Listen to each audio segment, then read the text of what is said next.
السلام علیکم ورحمۃ اللہ وبرکاتہ۔ میں تنویر خالد حاضر ہوں آپ کی خدمت میں مفتاح العربیہ حصہ اول کے چوتھے سبق کی مشق الف کے ساتھ۔ کافی دنوں بعد سبق کے ساتھ حاضری ہو رہی ہے۔ اصل میں مشغولیات کچھ بڑھ گئی ہیں، آف لائن مشغولیات، جس کی وجہ سے تاخیر ہو جاتی ہے۔ کوشش کروں گا انشاءاللہ کچھ ترتیب ایسی بن جائے کہ متعینہ وقت پر ہی اسباق چلتے رہیں۔ آئیے خیر ہم دیکھتے ہیں، یہ پڑھ چکے ہیں ہم چوتھا سبق۔ کوئی خاص چیز نہیں ہے مشق، بس خالی جگہوں کو پر کرنا ہے۔ ایسا کچھ لکھا ہوا تو نہیں ہے، لیکن نشان اس طرح کے بنے ہوئے ہیں جن سے لگتا ہے کہ یہی مطلوب ہے۔ پاکستان دولت، پاکستان ایک ملک ہے۔ النیل نہر، نیل ایک نہر ہے، دریا ہے۔ الطائف مدینۃ، طائف ایک شہر ہے۔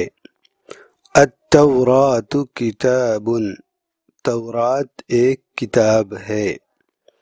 زینب بنت، زینب ایک لڑکی ہے۔ فاطمۃ اخت، فاطمہ بہن ہے۔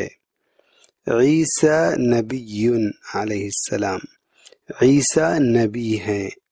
عثمان رضی اللہ عنہ صحابی، عثمان رضی اللہ عنہ صحابی ہیں۔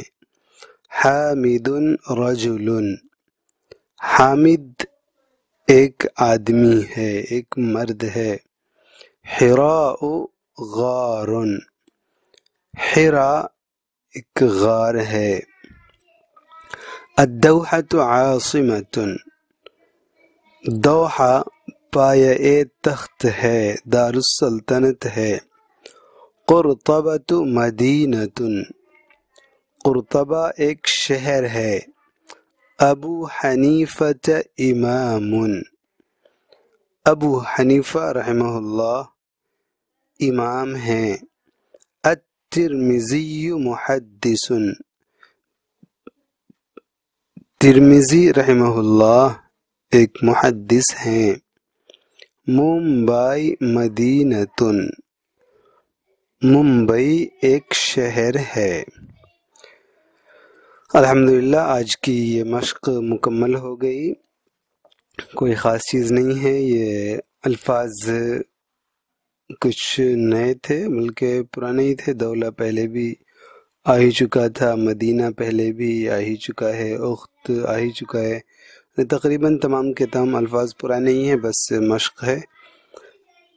امید ہے کہ یہ سبق سمجھ میں آیا ہوگا۔ ہم مشق کرتے رہیں پچھلے اسباق کی، تو انشاءاللہ ہم آگے پڑھیں گے، اس میں آسانی ہوگی۔ والسلام علیکم ورحمۃ اللہ وبرکاتہ۔